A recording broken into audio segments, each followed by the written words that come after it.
Okay, so next part, refer to part B. Discuss, supported by calculations, the income tax implications of the Boyer Trust exchanging the rent-producing property for shares in Lion Brands. You're required to separately discuss the implication for both the trust and for Lion Brands. Support your answer with calculations where appropriate. Okay, so let's remind ourselves what happened here. So this is where we had this building. The trust purchased it from Gugu in 2008. It then had a market value of 2680. They exchanged it for shares worth 2.6 million rands. Okay, so let's draw this up a little bit. So there's an asset for shares. Asset, the market value is 2680. The shares, the market value is 2.6. Here's the trust. Here's the company.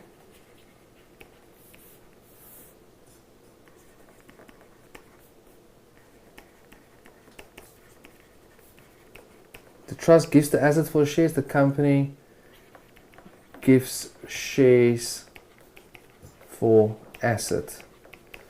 Okay.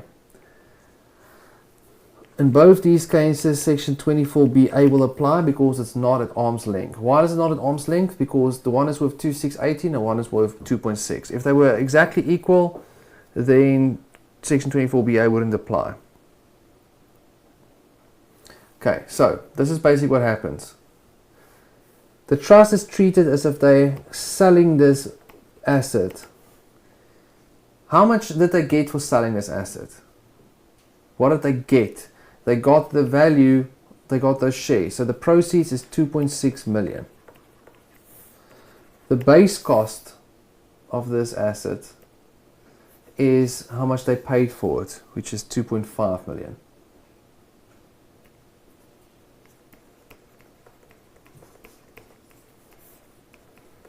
So there's 100,000 capital gain. Okay, let's just make sure you see this is the asset sale. Okay, that 100,000 you're going to include in your CGT column, your calculation column, and eventually that'll times 80%. That's the inclusion rate. That will result in a taxable capital gain of 80,000. So that's for selling the asset. Then they acquire the shares. What is the cost of the shares? So they gave away an asset of 2.68 million and they got shares of 2.6. So what is the cost of the shares? How much does the shares cost them? The shares cost them what they gave up, which is 2.68 million. 2680. Section 24BA then tells us that if the market value of the asset exceeded the market value of the shares, that 80,000 difference, so not that 80,000 difference, this 80,000 difference, that's just pure coincidence that it worked out like that. The difference between 2680 and 2.6, that 80,000.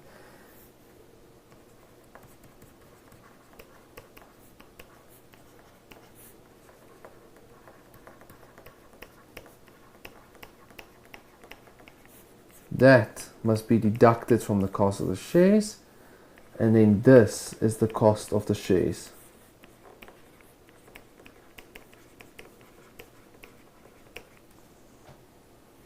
Which then makes that 2.6 million equal to the 2.6 million actual market value. Okay, the company. What happens to the company? The company receives an asset. They gave away shares of 2.6 million. They receive an asset of 2.68 million. They are deemed to make a capital gain of 2680 minus 2.6.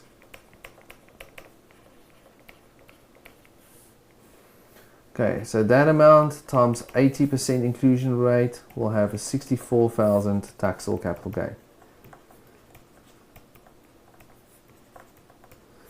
This is for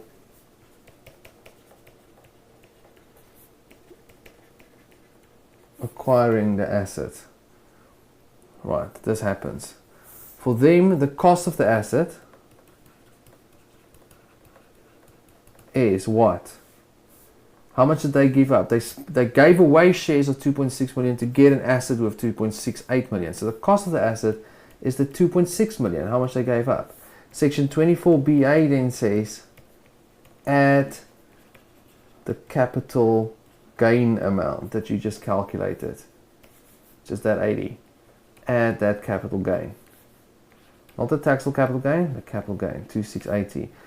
So this is then the cost of the asset for them, 2680, and that is what the market value of the asset is.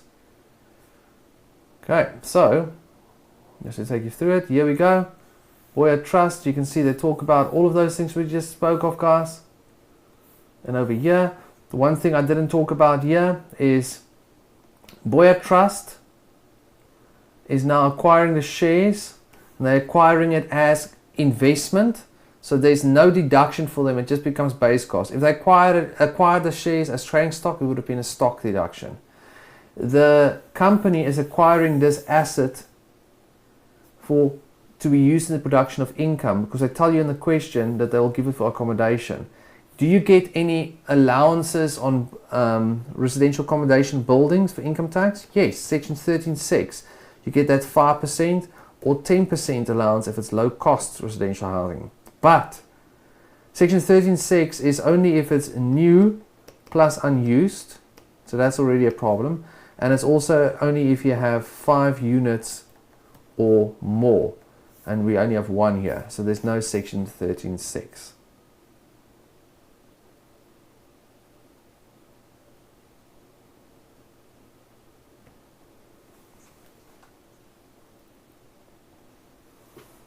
Okay, next part of the required. You're required to calculate the effect on the taxable income for the 2025 year of assessment for the following taxpayers: Gugu, Gift, Cabo. Show clear calculations, provide explanations, etc., etc. Okay, so what happened here? So remember, Gugu donated it. Gugu passed away on the 15th of August, 168 days into the year. Okay, so let's first of all go here. So this amount where there's no person or no donor, this 20 and 30,000. So if we ask ourselves this question, was there a donation as the donor alive? No. Section 25B says the person who has a vested right to it, or the person that received it, if it was paid, that person must be taxed. So that 20 and 30,000 will be taxed in the hands of Gift and the hands of Cabo. Cabo is a non-resident, but this is from a South African source, so it will be taxed in his hands. So that 20 and 30,000 over there, guys. Here's Gift. There's his 20. Here's Cabo. There he is his 30. Okay. Then we have this interest-bearing deposit over here. Okay, so let's take the one for Gift.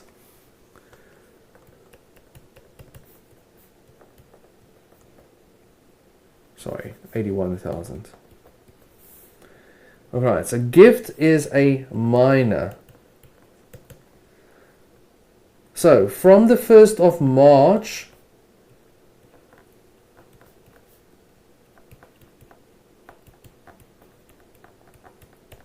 so for the 1st of March until the 15th of August, that is whilst Gugu is still alive, right? Let's go and ask ourselves this question. Was there donation as the donor alive? Yes, Gugu is alive. She made the donation. Does section 7 apply? Yes, because Gift is a minor child. So section 7.3 will apply. So section 7.3 applies. So 81,000 times, how many days did we say? 168. So times 168 over 365 is taxed in Gugu's hands. Then from the 16th of August 2024 until the 28th of Feb, Gugu is now passed away. So, was there a donation? Is the donor alive? Yes, there was a donation, but the donor is no longer alive. So we can't look at section 7. We only look at section 25B. Then we ask, does someone have a vested rights or did they receive the money? Yes, so the beneficiary must be taxed. So this next amount is then taxed in terms of section 25B. So 81,000 times, what was that amount now? 197 days.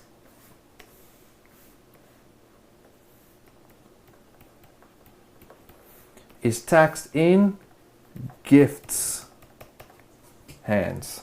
Doesn't matter that he's minor, can still be taxed. So this is interest. Both of these amounts, when they get it, they'll get the section 10(1)(I) interest exemption. Okay, so let's quickly go and take a look. So we're looking at Google here. Right, there's the interest from gift for the period that she was alive. Can you see? She then qualifies for section 10(1)(I) interest. Gift, there's the interest for the period that she was alive. It's taxed in the donor's hands. For the period that she's passed away, it's taxed in his hands. Section 10(1)(I).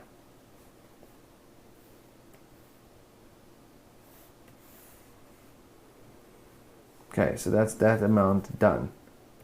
Then the 81,000 to Gabo. Okay, now it's going to be the same type of story. 81,000. He is a non-resident. So, for the period that Gugu is alive, was there donation and is the donor alive? Yes. Does section 7 apply? Yes. It is a donation to a non-resident. So, section 7(8) will apply. And this means it's taxed in the hands of Gugu, the donor. Then Gugu passes away. Was the donation as the donor alive? No. So section 25B says the person who gets it must be taxed. So who's going to be taxed on that amount? It will be Gabo. Now, Gabo is a non-resident. When a non-resident receives interest from South Africa, they can apply section 10(1)(H). Section 10(1)(H) says it's 100% exempt, except if you were in South Africa for more than 183 days in 12 previous months, or if it has to do with a permanent establishment, or if you received it in the form of an annuity. Okay, so to take you to the solution, here's Gugu.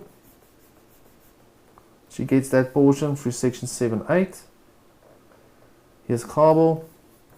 And you can see it applies section 10(1)(H). Okay, done. So we have this 108,000 left here. The 108,000, who does that belong to? They tell you the amount that is retained goes to keeps there until gift turns 25, then it goes to the beneficiaries. But remember, they said if any of them pass away, it goes to the other person. So no one has a vested right. So that amount that is retained in there for the period, so this is now the retained in the trust, for the period that Gugu is alive. Let's just clean this up quickly. This is now 108. For the period that Gugu is alive, we ask ourselves, was there donation and is the donor alive? Yes. Does section 7 apply? Yes. Section 7, to these retained trust amounts, section 7(5) applies to that. If there was a donation, obviously. And that means that the donor will be taxed. So Google will be taxed in terms of section 7(5). For the remaining portion that is retained in the trust,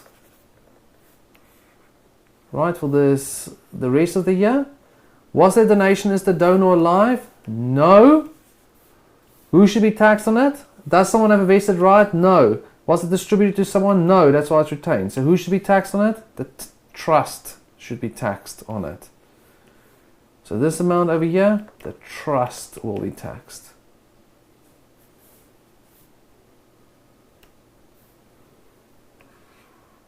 Okay, so Gugu, retained in trust, can you see? Taxed under section 7(5). They didn't ask us to do the trust taxable income, that's why we won't see it, but it would go to the trust. Okay, done. Then we have these shares in the foreign company.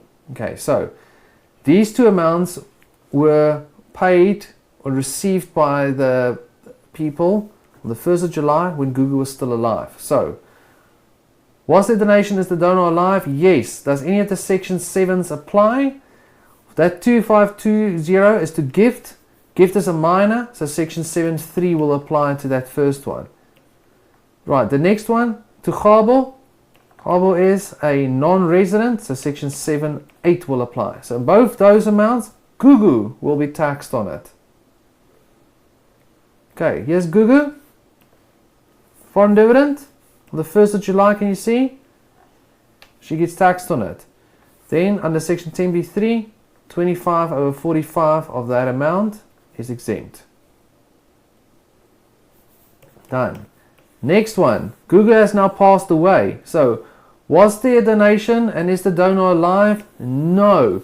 So we apply section 25(b) only, which says the beneficiary must be taxed on it. If it is distributed to them and if it's retained in the trust, which there isn't, then the trust should be. Okay, so who will be taxed on it? The beneficiary. So gift will be taxed on the 14,616. Will Gabo be taxed on the 10,584? No. Why not? Because Gabo is a non-resident, and non-residents are only taxed on income from a South African source. This income over here, the foreign dividend, comes from a foreign source. So it's a non-resident earning income from a foreign source. It's not taxed. Okay, so here's gift.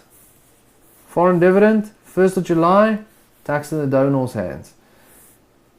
1st of Jan, there we go, taxed in his hands with an exemption.